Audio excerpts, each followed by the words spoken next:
This is my Dune Part 2 review. It came out last week, and throughout the week it's actually been filling out the biggest screens. It's the first time this year that's really been happening. Saying that, it is the only screen that is selling tickets at the moment, although it should be enough to carry us through to the blockbusters that are dropping at the end of the month.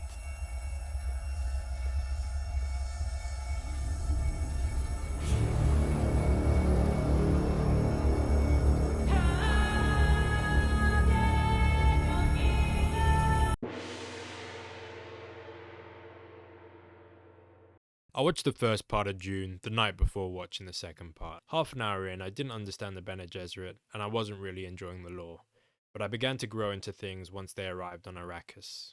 At this point, it actually reminded me of Game of Thrones with the houses and the politics. And even though the movie was pretty great, by the end I wasn't really alive in this world and wasn't too interested in seeing where the story was going. But with all the hype and the news of the Dune 2 popcorn box, I felt compelled to go and watch it in the extreme screen the next day. From the opening sequence alone, this film felt different from the first somehow.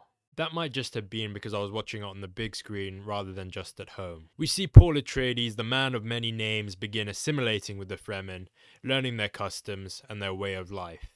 But there is a lot more to the film than just that.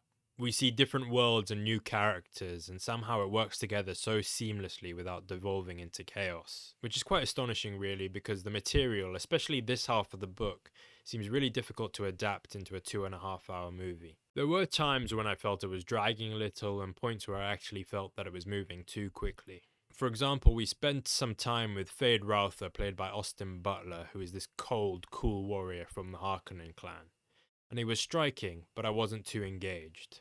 However, a lot of customers appreciated his story and character, and it was actually their favourite part of the movie, which was good to hear, I suppose. Also, some knowledge of the books might be helpful. That's not something I have, but it might come in handy with understanding what's going on with Lady Jessica. I didn't question it too much, and just went with the flow. All in all, the movie is able to retain a strong, coherent narrative structure that isn't too difficult to follow, if you've seen the first part.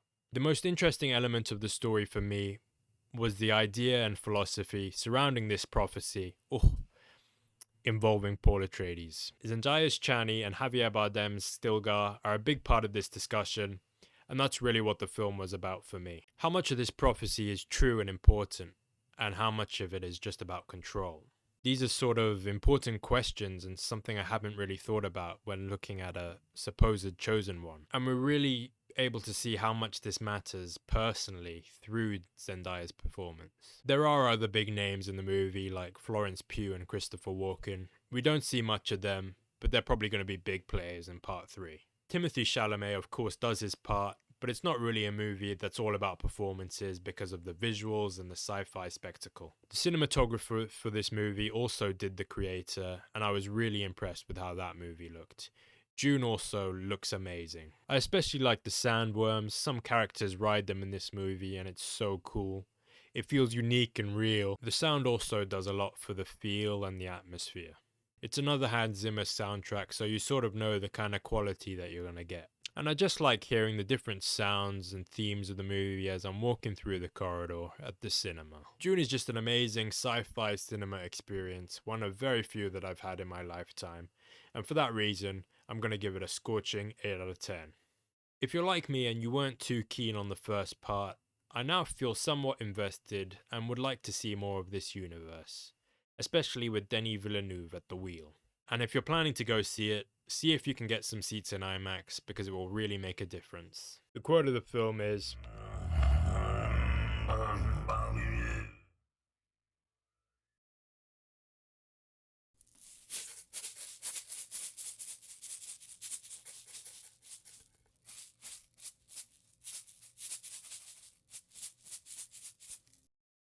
"You suck." Oh. Coming up, we've got Godzilla x Kong, Ghostbusters, and Kung Fu Panda 4. So until next time,